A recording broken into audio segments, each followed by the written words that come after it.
نحمده ونصلي على رسوله الكريم بسم الله الرحمن الرحيم وأقيموا الصلاة وآتوا الزكاة واركعوا مع الراكعين إلى آخره صدق اللہ العظیم۔ ان آیات کا گزشتہ آیات کے ساتھ تعلق اور ربط یہ ہے کہ گزشتہ آیات کے اندر اللہ تبارک و تعالی نے یہود اور بنی اسرائیل کو اپنی نعمتیں اور اپنے احسانات یاد دلا کر ایمان اور عمل صالح کی دعوت دی تھی۔ تو جو پہلی جو 2-3 آیتیں ہیں ان کے اندر ایمان اور عقائد کے متعلق ہدایات تھی، تو اب اللہ تبارک و تعالی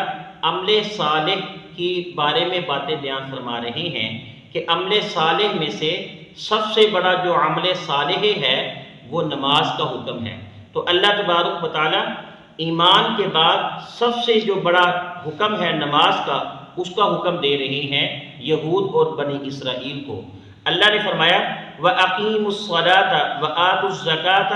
وَارْكَعُوا مَعَ الرَّاكِعِينَ کہ تم نماز کو بھی قائم کرو اور ساتھ ساتھ زکوٰۃ بھی دیا کرو، اور ساتھ ساتھ اللہ نے فرمایا وَارْكَعُوا مَعَ الرَّاكِعِينَ کہ تم رکوع کرو رکوع کرنے والوں کے ساتھ۔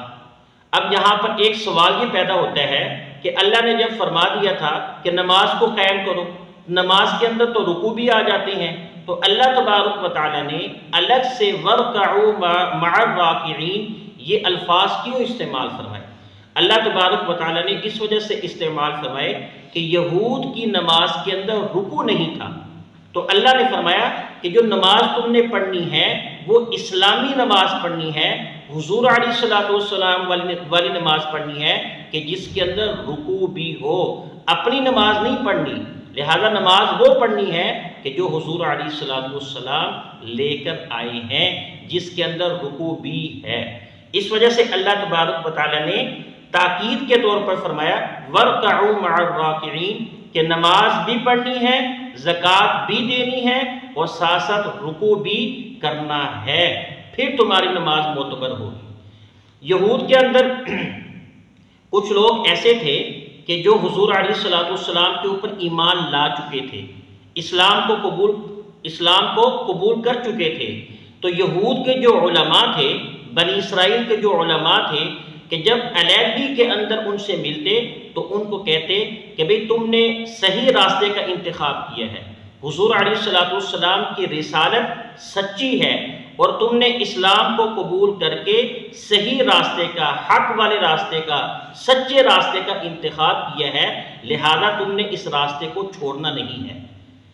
ہم جو اسلام کو قبول نہیں کر رہے، کچھ مصلحت ہیں، کچھ حکمت ہیں، ان مصلحت اور حکمت کی بنا کے اوپر ہم ایمان نہیں لا رہے۔ تو اللہ تبارک و تعالی اس کی منظر کشی کرتے ہوئے فرماتے ہیں کہ أَتَأْمُرُونَ النَّاسَ بِالْبِرِّ کہ لوگوں کو تو آپ نیکی کا حکم کرتے ہو، لوگوں کو تو اسلام کا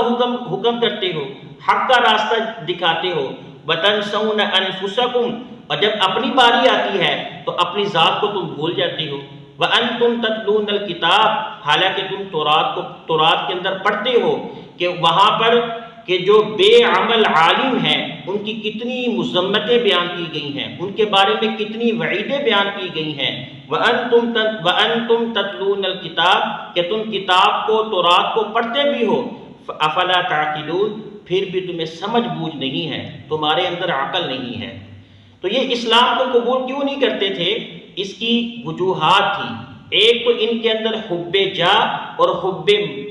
مال کی بیماری تھی کہ مال ان کو بڑا مرغوب تھا، اور عہدہ اور منصب یہ ان کو بڑا مرغوب تھا۔ یہ سمجھتے تھے کہ اگر ہم نے اسلام کو قبول کر لیا تو جو ہمارا ذرائع آمدنی ہے، جو ہمیں تحفے تحائف ملتے ہیں، وہ ملنا ہمیں بند ہو جائیں گے، اور بنی اسرائیل کے اندر جو ہمارا عہدہ اور منصب ہے وہ عہدہ اور منصب بھی ختم ہو جائے گا۔ تو اللہ تبارک و تعالیٰ نے فرمایا کہ یہ جو 2 بیماریاں ہیں، حب جاہ اور حب مال کی محبت اور عہدے اور منصب کی جو محبت، تمہارے اندر جو بیماری ہے، اگر تم ختم کرنا چاہتے ہو تو تمہیں 2 باتوں پر عمل کرنا پڑے گا۔ وہ 2 باتیں کون سی ہیں؟ کہ وَاسْتَعِينُوا بِالصَّبْرِ وَالصَّلَاةِ کہ تم نے صبر اختیار کرنا پڑے گا اور نماز کو قائم کرنا پڑے گا، کہ صبر کے ذریعے سے بندہ اپنی خواہشات کے اوپر کنٹرول کر لیتا ہے، جب اپنی خواہشات کے اوپر کنٹرول ہو جائیں گی اور ساتھ ساتھ نماز کو پڑھو گے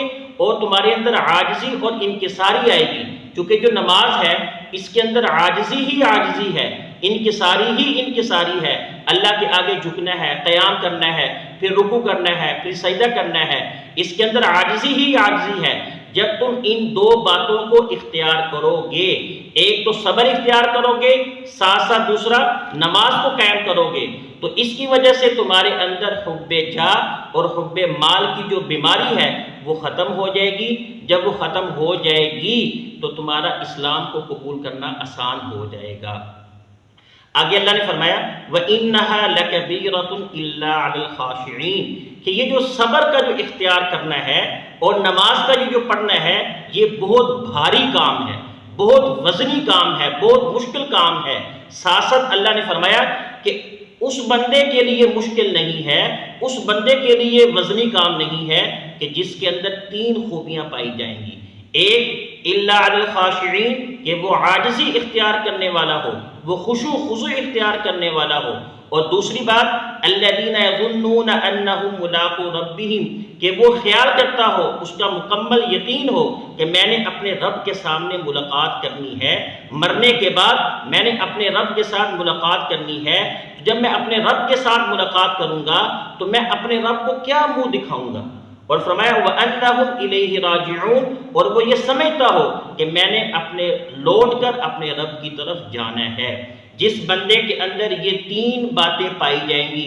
ایک تو عاجزی اور انکساری، اور دوسرا